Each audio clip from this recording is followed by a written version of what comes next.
कितना time waste होता है यार। इन सब चीज़ों से कोई फ़ायदा हुआ है क्या? आज तक किसी बॉम्ब रखने वाले को पकड़ा इन्होंने? फालतू में हम जैसे सीधे लोगों को परेशान करते हैं। देखो, जो होना है वो तो होता ही है ना। ज़बरदस्ती का दिखावा है ये सब। सॉरी सर, ये सोच गलत है। अगर हम चेकिंग ना करें और कुछ हो जाए तो आप क्या कहिएगा? यही ना कि हमने चेकिंग नहीं करी और बॉम्ब ब्लास्ट हुआ। आप तो सिक्योरिटी एक्सपर्ट हैं, हम आप जनता हैं। कॉमन सेंस की बात है, बम रखने वाला कभी इधर से जाएगा क्या? कभी नहीं, लेकिन ऐसी चेकिंग बॉम्बर को मुश्किल में डाल देगी, उसके रास्ते बंद कर देगी और उसके पकड़े जाने का खतरा बढ़ा देगी। और ये भी कॉमन सेंस की बात है कि आतंकवादी जितना खतरे में उतने आप सेफ।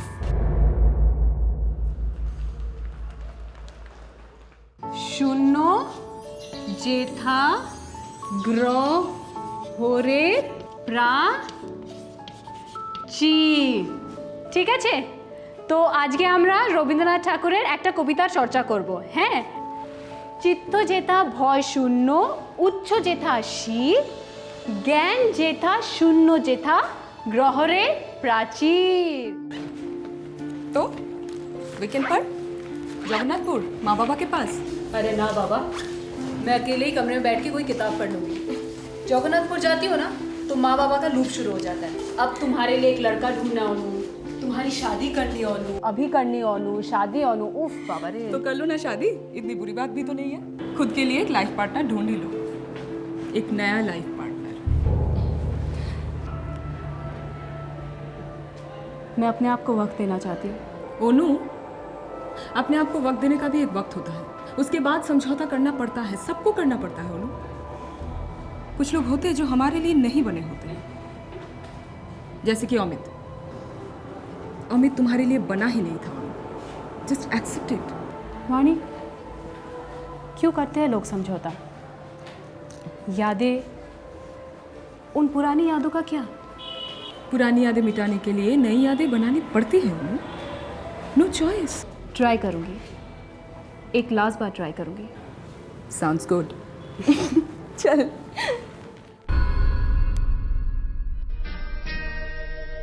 সেই রাতে রাত ছিল পূর্ণিমা, রং ছিল ফাল্গুনি হাওয়াতে।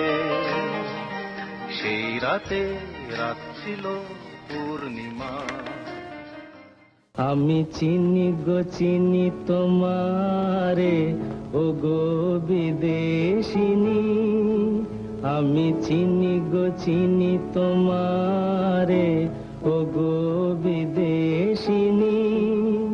তুমি থাকো সিন্ধু পারে, তুমি থাকো সিন্ধু পারে, ও গো বিদেশিনী। Good morning. ও গো বিদেশিনী। क्या बात है, आज चाय के साथ बिस्किट की जगह रोमांस। काम पर नहीं जाना है क्या? इरादा क्या है? इरादा तो काम का ही है, लेकिन संस्कृत वाला। तुम भी ना। দেখেছি মাধবী রাতে তো।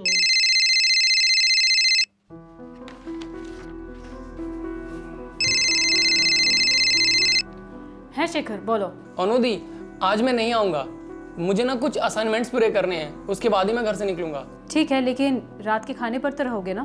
दीदी, मैं श्योर नहीं बोल सकता, मैं आपको फ़ोन करूंगा, शाम को फ़ोन करूंगा आपको, यस या नो। शेखर, ठीक है। हाँ, अनु, शनिवार रविवार को क्या स्पेशल क्लास है तेरा? नहीं तो माँ, घर पर ही हूँ। तू घर पे नहीं, किराए के मकान में है।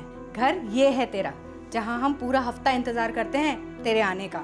माँ प्लीज़ हाई ड्रामा क्रिएट मत करो, मुझे ढेर सारे पेपर्स करेक्ट करने थे इसलिए नहीं आ पाई। नेक्स्ट वीक आऊँगी पक्का। पर वो तो तू यहाँ भी कर सकती थी बेटा।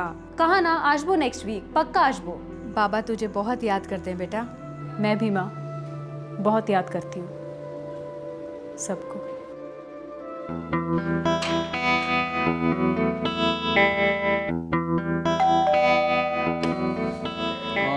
124 मालंशुपल्ली यही है? ओह हाँ, यही तो है। आप है अनुपमा सरकार? मेरे फेस पर लिखा है अनुपमा सरकार। नहीं, मुझे लगा। गलत लगा, ऊपर रहती है। ऊपर कैसे जाते हैं? नॉर्मली हम इन्हीं सीढ़ियों से चल के जाते हैं। लीजिए। Thank you.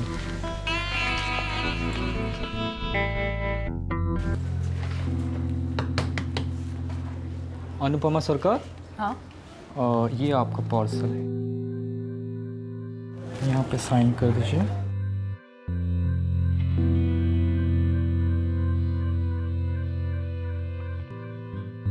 Thank you.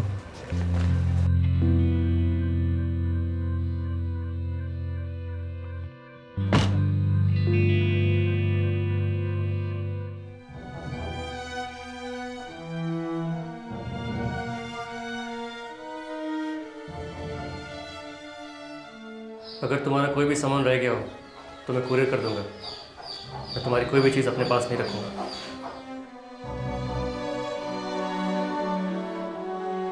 लेकिन तुम मेरे हर चीज़ में, मुझ में हमेशा रहोगे अमित।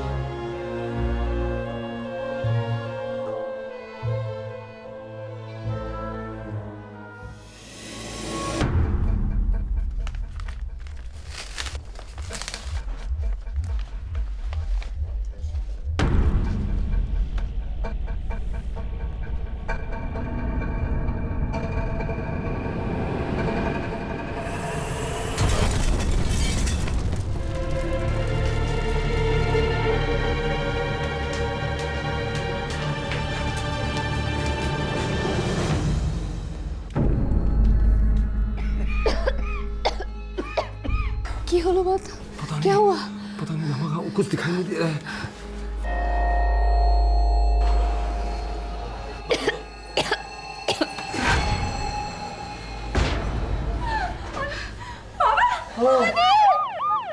ये क्या हो गया?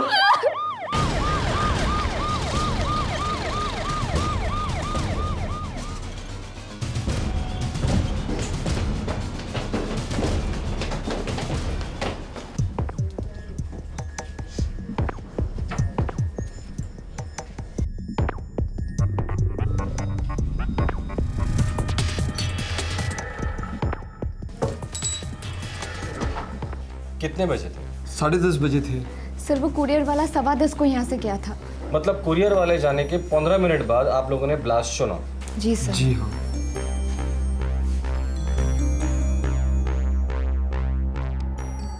सर पिछले 6 महीने से अनुपमा हमारे यहाँ किराएदार थी।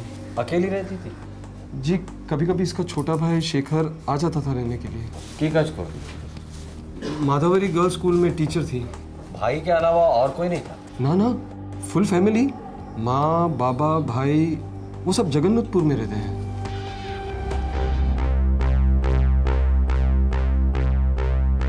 अब तक जो कुछ समझ में आ रहा है ये आईईडी है, इम्प्रूव्ड एक्सप्लोसिव डिवाइस। सर ये आईईडी का इस्तेमाल तो माओवादी आतंकवादी करते हैं। और हाथ पैरों में भी कुछ चोटें आई हैं। अगर उस वक्त उस रूम में और कोई भी होता तो शायद वो भी मर जाता। पर उस वक्त कमरे में लड़की के अलावा कोई नहीं था और एक लड़की को मारने के लिए पूरा बम। अजीब, या तो एड्रेस गलत था या तो बम गलत था। किसी तो भूल छिलो डॉक्टर, कुछ तो गलत था। कंफर्म आईईडी है। वायरिंग ऐसी की गई थी कि बुक खोलते ही ट्रिगर दब जाता और एक बहुत बड़ा धमाका। पार्सल अनुपमा के नाम का था, मतलब उसके घर पे बॉम्ब भेजा था उसकी जान लेने के लिए। लगता तो ऐसे ही है। अच्छा, ये जो आईईडी इस्तेमाल किया था वो प्रोफेशनल किस्म का था या घर पर बनाया हुआ था? Professional, very professional. ये रही हमारी नक्सलियों की फाइल। लास्ट 6 मंथ में जहाँ जहाँ नक्सलियों ने और माओवादियों ने ये आईडी इस्तेमाल किए हैं वो बिल्कुल इस आईडी से मिलते जुलते हैं। मतलब इसमें नक्सल वाला एंगल भी हो सकता है? ज़रूर हो सकता है। और ये कुरियर कंपनी, इसके बारे में कुछ पता चला? सॉरी, ब्लास्ट में कुरियर कंपनी का एड्रेस वाला रिसीप्ट बुरी तरह से डैमेज हो गया था। जोड़ने की कोशिश की गई पर पेपर जला हुआ था। ठीक है, उस कुरियर बॉय का स्केच निकालो। कुछ चलकर सामने आया तो ठीक है, तो ढूंढ निकालो उस सारे को। मेरी बेटी एक सीधी सादी स्कूल टीचर थी। धमाके में जो बम इस्तेमाल हुआ है वो किसी भी एंगल से सीधा साधा नहीं था मिस्टर सरकार। सर अनुपमा दी पर आप डाउट कर ही नहीं सकते, वो बहुत ही क्लीन लेडी थी। 6 महीने से रहती थी यहाँ। कौन कौन आता था मिलने? 1-2 बार उसके माँ बाबा आए थे, उसे देखकर चले गए। सर जैसे कि मैंने आपको बताया था, अनुपमा दी का छोटा भाई शेखर यहाँ पे आता जाता था। वो यहाँ ही पढ़ता है तो यहाँ और अपने घर के बीच अप डाउन करता है। कोई और?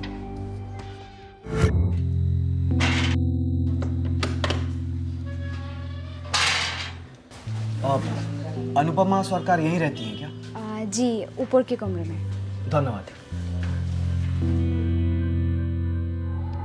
सर, अनुपमा दी के माँ बाबा और भाई के अलावा मैंने उस आदमी को 2-4 बार देखा है। आखिरी बार उस आदमी को कब देखा था? यही कहीं 6-8 हफ्ते पहले। कौन था वो? नो आइडिया सर, मैंने ना उसे पूछा ना अनुपमा दी से। कैसा दिखता था? सर मीडियम बिल्ड था, थोड़ा सा गोरा था। ये अमित सेन गुप्ता कौन है? नहीं पता, कभी सुना नहीं उसके बारे में। पर सर वो कुरियर वाला जो पार्सल देने आया था, उस पार्सल पे अमित सेन गुप्ता का नाम लिखा था। ये लड़का जो पार्सल देने आया था, कुरियर वाला, उसका हुलिया चाहिए हमें।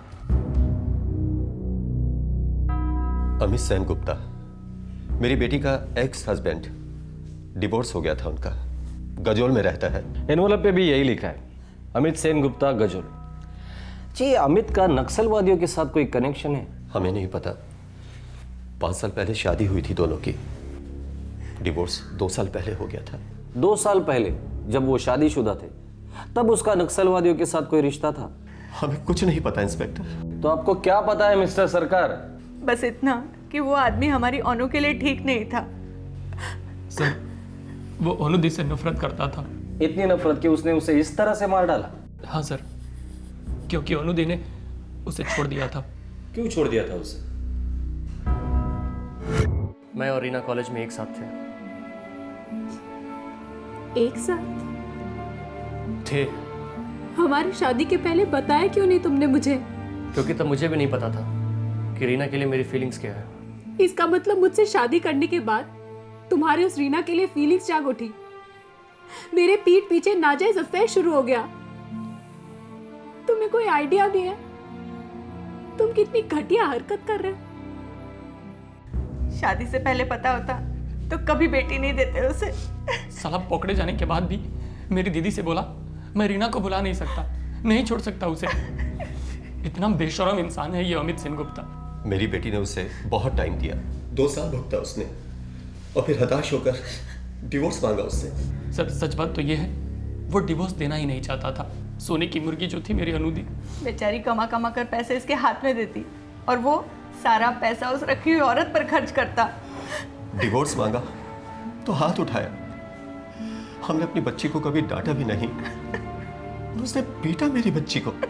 हमने पुलिस कंप्लेंट भी की थी हबीबपुर पुलिस स्टेशन में। मेरे पास एमसी की कॉपी भी है। तब उसने हमें धमकी भी दी थी, एक न एक दिन वो मेरी बेटी से बदला लेगा, और उसने बदला ले लिया। अनुपमा के साथ मेरी अच्छी जमती थी। कैसी थी वो? काफी डिस्टेंट। अमित के धोखे का शौक वो बर्दाश्त नहीं कर पा रही थी। इनफैक्ट डिवोर्स के बाद भी वो अमित से उतना ही प्यार करती थी। उसके किराए के मकान पे उससे मिलने एक आदमी आता। कौन आता था? मैं आपसे पूछ रहा हूँ, कौन आता? डिवोर्स के बाद कोई अफेयर? ना। पक्का? पक्का तो बोलते पर आई मीन नहीं कह सकती, पर अफेयर होना मुश्किल है ऑफिसर, बहुत मुश्किल है। मतलब उसने कभी जिक्र नहीं किया उस आदमी के बारे में जो उससे घर पे मिलने आता था? No officer. सर, मुझे नहीं लगता कि मर्डर और ब्लास्ट में कोई नक्सल का एंगल है। मुझे भी यही लगता है, ये बदले वाला मामला होगा। बदला? तलाक के 2 साल बाद, और वो भी इतने खतरनाक और भयानक तरीके से। बैनर्जी, बदले की आग लंबी सुलगती है, हम लोगों ने तो कई बार देखा है। अच्छा, इस कुरियर वाले का क्या हुआ? इंग्लिश बाजार कस्बे में तकरीबन 27 कुरियर कंपनियां हैं। मैंने अपने खबरी नेटवर्क को एक्टिवेट कर दिया है, जल्दी ये लड़का पकड़ा जाएगा। वो अमित सेन गुप्ता, उसका गांव गजोल, वहाँ से क्या खबर है? सर, वहाँ तकरीबन 30 कुरियर कंपनियां हैं और कई तो फ्रेंचाइजी हैं। एक बार ये लड़का पकड़ा गया, ये खुद हमें उस कुरियर कंपनी तक ले जाएगा जहाँ से वो पार्सल आया था। बैनर्जी, गजोल जाने की तैयारी करो। हमारा मुख्य आरोपी अमित सेन गुप्ता ही है, और अब तक तो वही है।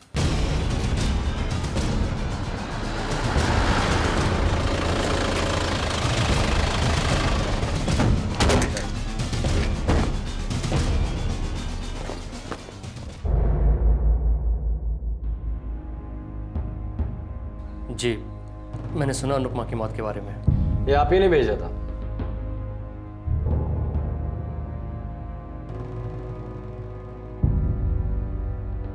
देखिए, ये क्या कह रहे हैं आप?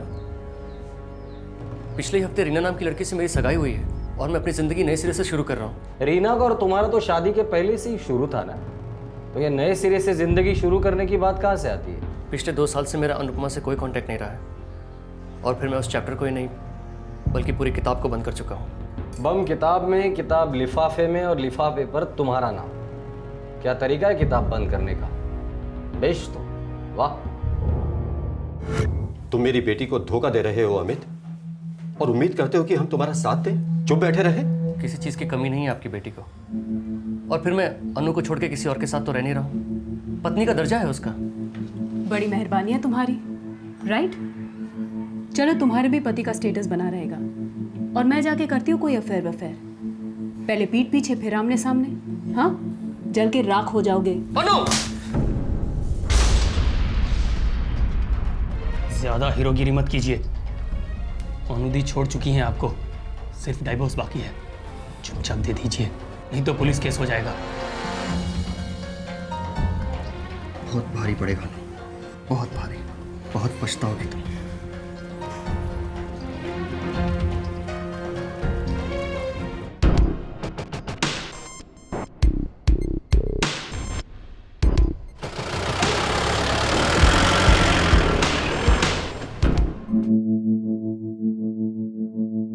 जो टॉर्चर आपको आते हैं सब आजमा लीजिए, मगर सच नहीं बदलेगा।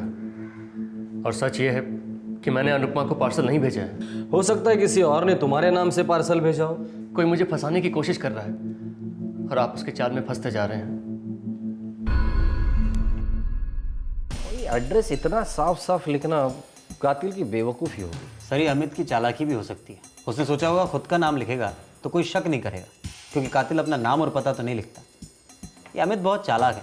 या कोई उससे भी चालाक है बैनर्जी। मतलब कोई ऐसा शख्स जो अनुपमा और अमित की हिस्ट्री को जानता था, जिसका उसने फ़ायदा उठाया। करेक्ट।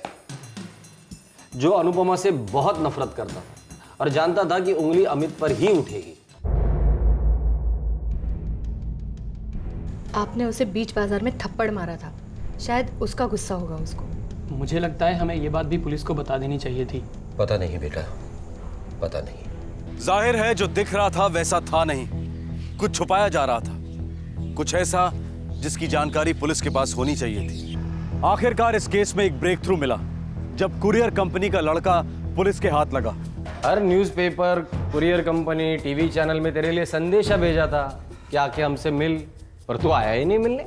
सर, मैं बहुत डरा हुआ था। मुझे उस पार्सल के बारे में कुछ नहीं पता था सर। मुझे उस पार्सल के बारे में कुछ पता नहीं था तो डर क्यों गया था तू? सुबह 10:15 बजे तूने पार्सल डिलीवरी किया था। वैसे रोज तू 11 के पहले डिलीवरी करता नहीं है। सर, मुझे मैसेज आया था गजोल ऑफिस से, अर्जेंट है। सबसे पहले गजोल ब्रांच की खबर लेते, लौट कर लॉकअप में इसकी चमड़ी उधेड़ दी। सर, यहाँ से सैकड़ों पार्सल्स रोज जाते हैं। अब ऐसे में किसी एक पार्सल को पहचानना नामुमकिन है सर। उस पार्सल में बम था मैनेजर साहब, ऐसा बम जो कुरियर इंडस्ट्री की धज्जियां उड़ा सकता है। बम डिलीवर हुआ है आपके ऑफिस से, कोई अचार की बोतल नहीं। मैं आपकी क्या मदद कर सकता हूँ? 16 अप्रैल को पार्सल डिलीवर हुआ था। मुझे उस दिन की सारी बुकिंग और डिलीवरी की रिपोर्ट चाहिए अभी। मैं लेके आता हूँ।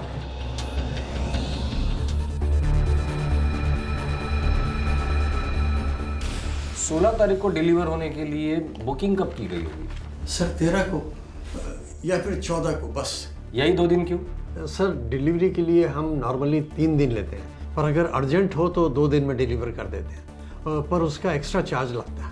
आपके ऑफिस से इंग्लिश टाउन बाजार के ऑफिस को फोन किया गया था और बताया गया था कि ये पार्सल अर्जेंट डिलीवर करना है। जी सर, ये रही रिपोर्ट। ये नंबर ट्राई करो, जरूर बंद रहेगा। करेक्ट सर, डीएक्टिवेटेड है। अमूल चैटर्जी, इसी ने बुकिंग ली थी ना? जी सर। बुलाइए उसे। जो पार्सल अनुपमा सरकार के घर पे ब्लास्ट हुआ, उसके बुकिंग एजेंट आप ही थे? जी, मैंने की थी बुकिंग, और मैंने अखबार में पढ़ा था ब्लास्ट के बारे में। तो अखबार में पढ़ने के बाद मौन व्रत धारण कर लिया था? पुलिस को इन्फॉर्म करना जरूरी नहीं समझा? जी, मैंने बताया था इनको। सर, अमोल ने बताया था, लेकिन हम नहीं चाह रहे थे कि हम किसी लफड़े में फंस जाएं। पुलिस लफड़ा है? फिर हम लोगों को क्यों गाली देते हो जब बीच बाजार में ब्लास्ट हो जाता है? मैं भला, मेरा घर भला सोचने से एक दिन एक ही घर बचा रहेगा उनकी रडार पर, और वो आपका होगा। बम, सब कुछ खत्म। चुप रहकर आप लोग आतंकवादियों को बढ़ावा देते हो, और बढ़ावा देना उनका साथ देने जैसा ही है, समझे? मैं बताता हूँ, वो 2 लोग आए थे पार्सल लेकर।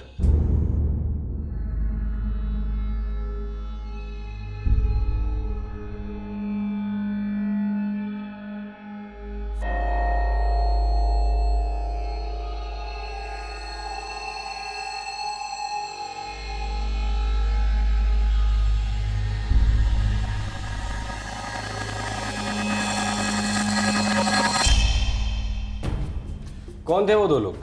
साहब मैंने उनका नाम तो नहीं पूछा। एक गोरा आदमी था मीडियम हेल्थ वाला, और जो दूसरा आदमी था वो उसकी हाइट इतनी थी, कुछ अजीब सी शक्ल थी उसकी। यहाँ के बाल जो थे वो यहाँ तक थे। दादा ये कुरियर मौलान चौपल्ली कब पहुँचेगा? अगर मौसम ठीक रहा तो 3 दिन में पहुँच जाएगा पार्सल। उससे पहले नहीं पहुँच सकता क्या दादा? हम कोशिश करेगा। दादा थोड़ा एक्स्ट्रा चार्ज ले लो और जल्दी पहुँचा दो ना। 100 रुपये एक्स्ट्रा चार्ज लगेगा तो 2 दिन में पहुँच जाएगा पार्सल। दादा 200 रुपये देता हूँ, कल तक पहुँचा दो। 1000 दोगे तो भी 2 दिन में ही पहुँचेगा। हमारा एक्सप्रेस डिलीवरी 2 दिन का ही है। भालो एक्सप्रेस डिलीवरी से भेज दो इसको, लेकिन थोड़ा जल्दी। हाँ साहब उन्होंने मेरे से मेरा नंबर भी लिया था और कम से कम 1 दर्जन बार कॉल किया और यही पूछते रहे पार्सल गया क्या, पार्सल गया क्या। बैनर्जी, इन अमोल साहब के कॉल डिटेल्स चेक करो और उनके कॉल्स को ट्रैक करना। सर ये जो 2 आदमियों के बारे में बता रहे हैं उनमें से एक गोरा चिट्टा मीडियम हेल्थ वाला आदमी, वैसे किसी आदमी के बारे में अनुपमा के मकान मालिक की बेटी ने भी बताया था। ये आदमी अनुपमा को जानता था और कोई ना कोई होगा जो इसे जानता हो। सर जिस सिम से इसने फ़ोन किया था उसी सिम से उसे धर लेंगे हम। फाइनली इस केस की कड़ियां जुड़ने लगी। अब पुलिस उस शख्स को ढूंढ रही थी जिसने वो पार्सल भेजा था। आखिरकार कौन था ये आदमी? क्या अनुपमा के घर वाले उसे जानते थे? वो पुलिस से क्या छुपा रहे थे? ठीक ठाक कद है, गोरा चिट्टा लड़का है, मौलान चौपाली में अनुपमा से मिलने आता था। वहां कोई नहीं जानता कि वो कौन था।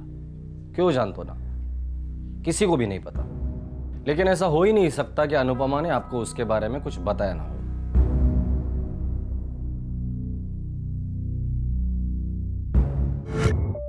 बाय। हेलो। हेलो।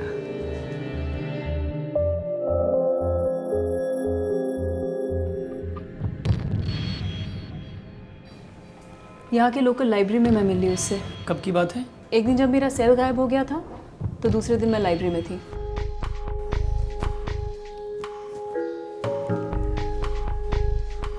लगता है आप अपना सेल फोन भूल गई थी। Thank you. मैं इतनी परेशान हो गई थी, मेरे सारे नंबर स्टोर है इसमें। इसीलिए तो संभाल के रखा था ताकि जब आप वापस आए तो मैं आपको लौटा दूं। Thank you very much. वैसे आपका नंबर है मेरे पास, तो अगर अब से आपको कोई भी ब्लैंक कॉल दे तो आप समझ जाइएगा कि वो बदमाश कौन है। आप मुझे ब्लैंक कॉल्स क्यों देने लगे? मेरा नाम बाबू और मेरे बाबूजी कहते हैं कि दोस्त और किताबें दोनों कम हो तो परवाह नहीं, लेकिन अच्छे होने चाहिए। सही कहते हैं आपके बाबूजी। वैसे मेरे बहुत कम अच्छे दोस्त हैं, एक्चुअली है ही नहीं। और मैंने किताबें भी आज तक कभी भी पूरी नहीं पढ़ी। ऐसा क्यों? इंतज़ार कर रहा था एक ऐसे खूबसूरत इंसान का जो मेरा बहुत अच्छा दोस्त बन सके, और एक गहरी किताब भी। क्या आप मेरी फ्रेंड बनेंगी? दो फिल्मी डायलॉग्स के हमारे उससे प्यार हो गया आपको? उसके बारे में जानती भी हैं आप? टीवी इंजीनियर है। वो क्या होता है? टीवी इंजीनियर क्या करते हैं? खूब भालो क्वेश्चन। टीवी इंजीनियर बिरयानी बनाते हैं, खूब भालो, खूब टेस्टी। मजाक मत करो, बोलो तो। ओनू सीधी सी बात है, टीवी इंजीनियर टीवी रिपेयर करते हैं। अगर टीवी बीमार पड़ जाए तो हम उसका इलाज करते हैं। ये तुम हमको टीवी का डॉक्टर भी बुला सकती हो। Very funny. वहाँ लाइब्रेरी में क्या कर रहे थे? अरे बाबा, वहां पे टीवी का इलाज कर रहा था, और देखो मेरी तन्हाई का भी इलाज हो गया। ओनू, अग्नि को साक्षी मान के क्या तुम मेरे साथ 7 फेरे लोगी? मैं उस आग में एक बार पूरी तरह जल चुकी हूँ बाबू। ओनू एक बात बताओ, अगर हमारी 5 उंगलियां एक जैसी होती तो क्या हम एक बड़े से अजीब से गोरिल्ला जैसा नहीं दिखते?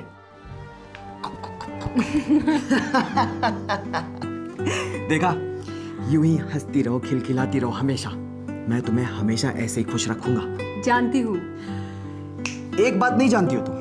क्या? एक ऐसा वक्त आएगा जब हम बूढ़े हो जाएंगे, चल नहीं पाएंगे, लेकिन फिर भी हमारी वो टीवी चलती रहेगी, पक्का चलेगी।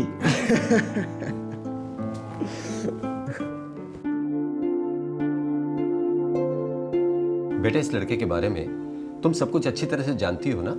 जितना सच मुझे बताया उतना तो मैं जानती हूँ बाबा, और मुझे लगता है कि मैं प्यार करती हूँ उससे, और वो भी करता है।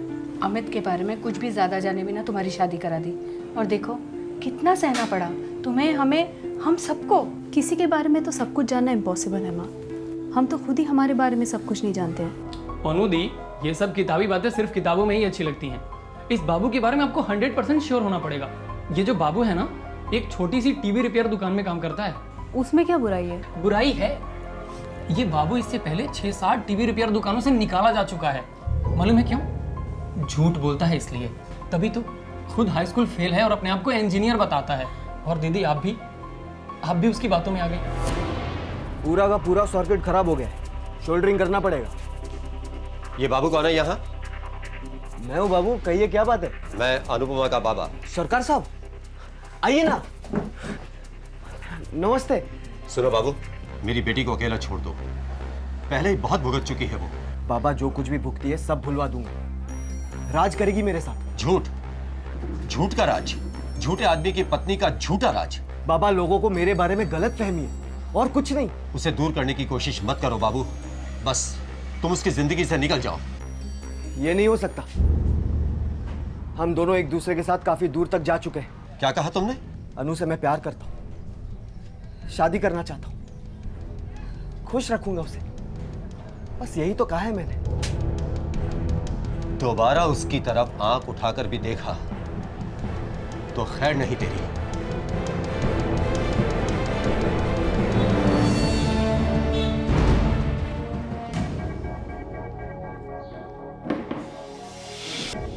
मैंने तुम्हें तुम्हारा फोन इसलिए नहीं लौटाया था ताकि तुम मेरे कॉल्स को रिसीव ना करो। बाबू प्लीज तुम जाओ यहाँ से। मैकेनिक के बदले खुद को इंजीनियर कह दिया तो तुमने मेरा पता ही काट दिया। एक छोटा सा झूठी तो कहा था मैंने। नफरत है मुझे झूठ से, और झूठे इंसान से मैं कोई रिश्ता नहीं रखना चाहती। खुद हरिश्चंद्र की पोती हो क्या तुम? मैंने कभी कोई झूठ नहीं बोला। बोला, मुझसे झूठ बोला, कहा कि प्यार करती हो ना मुझसे, शादी करोगी। वो झूठ नहीं था, लेकिन तुम्हारे झूठ ने मुझे एक नई सच्चाई दिखा दी है। सच्चाई तो मैंने देखी, इस्तेमाल किया तुमने मेरा। क्या मतलब? शादीशुदा थी ना, अकेले नींद नहीं आती थी, नींद की गोली बनाकर निगल गई मुझे। क्या बक रहे हो? तुम्हें सिर्फ अब इसकी भूख मिटानी थी मेरे साथ। छी, मैं जा रही हूँ और कभी मेरा पीछा मत करना। रुको, सुनो, मैंने तुम्हारे बाबा को माफ कर दिया, अब तुम भी मेरे झूठ को माफ कर दो और चुपचाप से मेरी पत्नी बन जाओ।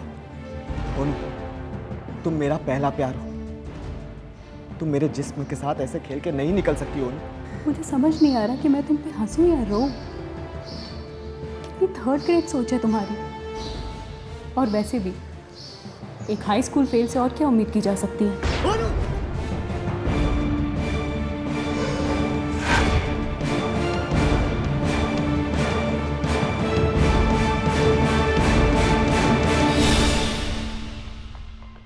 उस दिन से जो हरासमेंट शुरू की उसने। क्या करता था? दिन रात फोन पर फोन, अलग अलग नंबरों से, और फिर धमकियां देता था कि उनके बीच बेडरूम में जो कुछ हुआ इंटरनेट पर डाल देगा। अनुदी ने काफी कोशिशें की उससे दूर रहने की। उन्होंने सिम बदला, पर वो पता कर लेता और धमकी देता था कि उसके पास अनुदी का एक MMS है। वो MMS वाली बात मैंने दबा कर रखनी चाहिए थी, इसलिए आपको नहीं बताया था। हमें शक है कि अनुपमा के खून के पीछे ये बाबू ही है। अनुपमा ने अपनी जिंदगी की सारी डिटेल्स इस बाबू को बता दी थी। अनुपमा पूरी तरह से उसके मुट्ठी में थी और बाबू ने उसी मुट्ठी को कुचल दिया। सर, वो नंबर ट्रैक डाउन हो गया है। बाबू और उसका दोस्त इस बाजार में। चलो।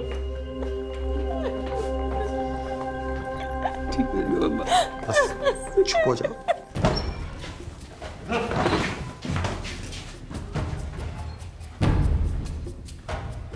प्यार, मोहब्बत, गुस्सा, नफरत अपनी जगह, और इस तरह किसी को बम से उड़ा देना। क्या चल रहा था तुम्हारे दिमाग में? मेरे दिमाग में उसका थप्पड़ मारना गूंज रहा था साहब, हाई स्कूल फेल बोलना गूंज रहा था, जलील करके रख दिया था बाप बेटी ने मुझे, कहीं का नहीं छोड़ा था, मेरी मर्दानगी को कुचल दिया था उसने साहब।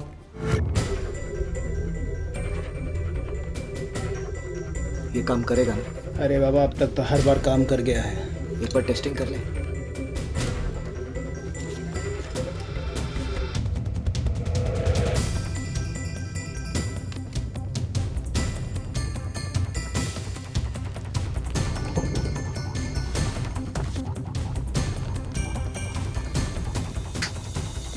अभी किताब खुलते ही बूम।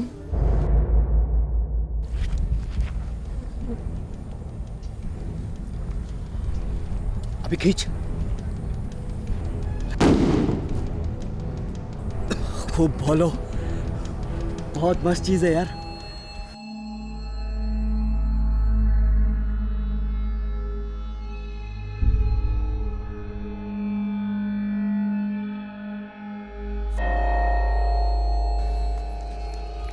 उन्होंने मुझसे कहा था कि अमित ने कसम खाई है उससे बदला लेने की, लेकिन बदला लूंगा मैं और भुगतेगा वो साला अमित।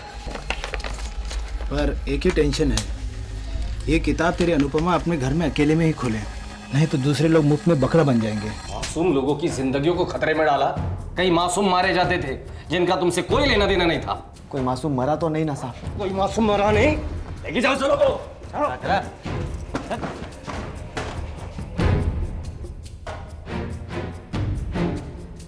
चलो चलो चलो। अमित,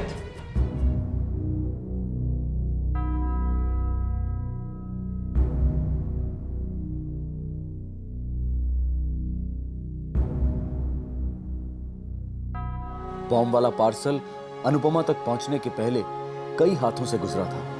किसी के हाथ से गलती से भी किताब खुलती तो न जाने कितनी जाने जाती, पर बॉम्ब अपने सही निशाने पर फूटा, अनुपमा के हाथों में।